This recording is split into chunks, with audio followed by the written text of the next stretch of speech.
આજના વિડીયોની અંદર વાત કરવાની છે નૈઋત્યનું ચોમાસું, ગરમી, ઉકળાટ, બફારો અને કેરળની અંદર ટૂંક જ સમયની અંદર જે નૈઋત્યનું ચોમાસું છે તે પ્રવેશ કરવાનું છે. લગભગ અંદાજિત સમયગાળો 3 દિવસ કે 4 દિવસની આજુબાજુ, બસ વધારે નહીં.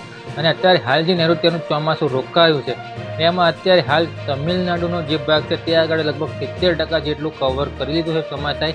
શરૂઆતમાં થોડીક સ્પીડ જરૂરથી પકડી હતી ચોમાસાએ. અત્યારે હાલ ત્યાં આગળ ચોમાસું રોકાયું છે. ચોમાસું જે છે સ્થિર થઈ ગયું છે ત્યાં આગળ, અને પછી હવે ધીરે ધીરે વધારે નથી રોકાવાનું. લગભગ 34થી લઈને 48 કલાકની આજુબાજુમાં ચોમાસું છે તે ફરીથી વેગ પકડશે અને ફરીથી આગળ વધશે. એટલે 3 થી 4 દિવસની અંદર લગભગ તે કેરળ રાજ્યની અંદર પ્રવેશ કરશે. કેરળ રાજ્યની અંદર પ્રવેશ કરશે અને સાથે સાથે ગુજરાત રાજ્યમાં અત્યારે પ્રી મોન્સૂન એક્ટિવિટીના વરસાદ પણ ચાલુ થઈ ગયા છે. એના કારણે અત્યારે હાલ ગુજરાત રાજ્યમાં પ્રી મોન્સૂન એક્ટિવિટીના વરસાદના કારણે રાજ્યમાં ગરમી, ઉકળાટ, બફારાનો જે સામનો કરી રહ્યા છીએ, તેમાં તાપમાનનું જે ટેમ્પરેચર છે તે લગભગ અંદાજિત 39 ડિગ્રી કે 38 ડિગ્રી હોય, પરંતુ ગરમી, બફારો અને ઉકળાટના કારણે આપણને એવું જ ફીલ થઈ રહ્યું છે સતત કે તાપમાન છે તે 42થી લઈને 44 ડિગ્રીની વચમાં છે. પરંતુ જે તાપમાન છે ગરમી એ ખરેખરમાં 38થી લઈને 40 ડિગ્રીની રેન્જમાં હાલ પૂરતી ચાલી રહી છે.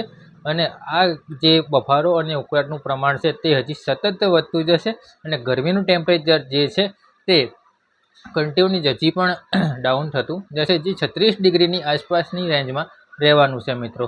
બાકી જે અત્યારે હાલ આપણે વરસાદની વાત કરી હતી, તો વરસાદ તો ઘણા ખરા વિસ્તારોમાં હવે મિત્રો સારું થઈ ગયો છે. આ પ્રી મોન્સૂન એક્ટિવિટીનો જે વરસાદ છે તે આપણે વાત કરી હતી કે આ તારીખથી આ તારીખ સુધી પ્રી મોન્સૂન એક્ટિવિટી થશે.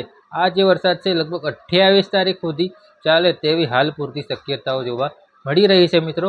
બાકી જે પણ બી માહિતી હશે હવે વિશેષ ચોમાસાને લગતી તે કાલના વિડીયોની અંદર આપીશું, અને ગરમીને લઈને પણ જે પણ બી માહિતી હશે તે કાલના વિડીયોની અંદર આપીશું. બાકી બફારો અને ઉકળાટ છે તે અત્યારે કન્ટિન્યુ જ રહેવાના છે, તેમાંથી કોઈ પણ પ્રકારની રાહત મળે એવું હાલ પૂરતું લાગી રહ્યું નથી મિત્રો. અત્યારે હાલ વિડીયોની અંદર આટલું જ મિત્રો.